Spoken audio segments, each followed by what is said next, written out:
The United States and NATO, we do not care how many Ukrainians die. Not civilians, not women, not children, not soldiers.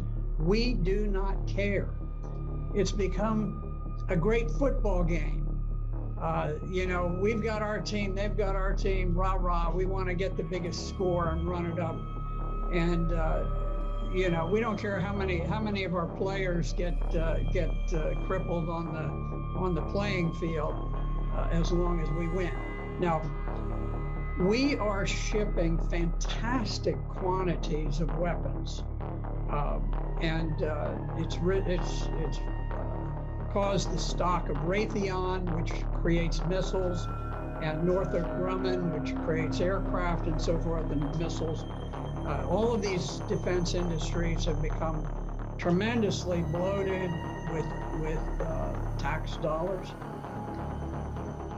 I don't think it's ultimately going to change the outcome. I think that Russia will prevail.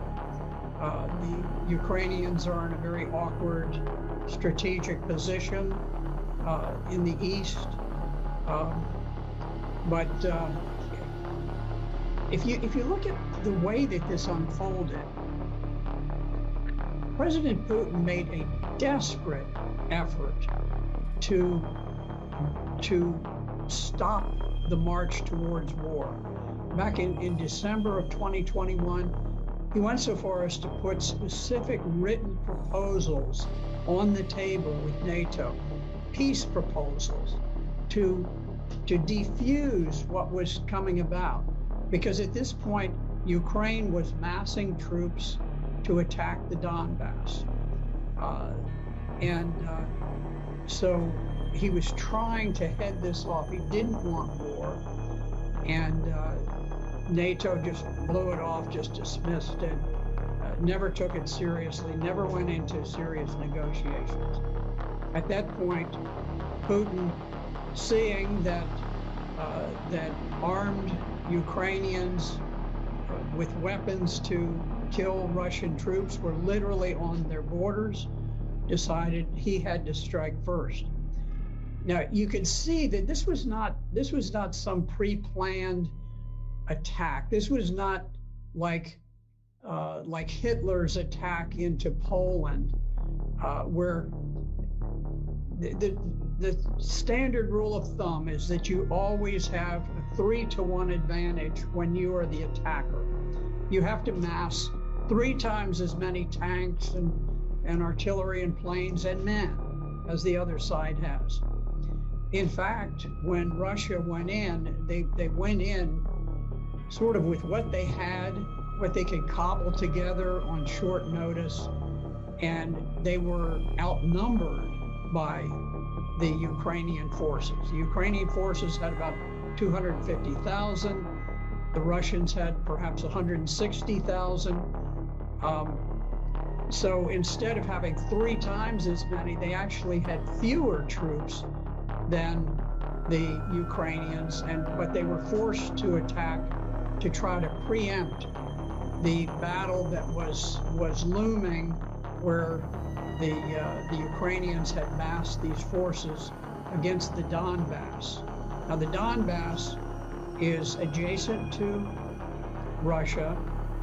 It is a portion of Ukraine that did not join with the revolutionary government that conducted the coup in 2014 and overthrew the government of Ukraine. They refused to become a part of the new revolutionary government of Ukraine, and so they declared their independence. And Ukraine had massed this enormous army to attack against the Donbass. And so Russia was forced to go in to preempt that planned attack by Ukraine. And you could see that Russia very much hoped that they could conduct this special operation without unduly causing casualties for the Ukrainians, because they they think of the Ukrainians, or at least they did think of the Ukrainians as brother Slavs, that they wanted to have good relations. But there was a famous picture with a Russian tank that had been stopped by a gathering of maybe 40 civilians who just walked out in the road and blocked the road, and the tank stopped. I can tell you, in Vietnam, if we had had a bunch of people who stood in the way of an American tank going through, that tank would not have slowed down in the slightest. It wouldn't have honked a horn. It wouldn't have done anything. Wouldn't have fired a warning shot. It would have just gone on. And I think that's more typical. I'm not criticizing the Americans. I was there and I was fighting, and I probably would have driven the tank straight through myself. But what I'm saying is that the rules of engagement for the Russians were very, very cautious. They didn't want to create a great deal of hatred and animosity. They've been incredibly reserved about these things, hoping against hope that peace could be achieved. But I don't think Ukraine has anything to do with the decision about peace or war. I think the decision about peace or war is made in Washington, D.C.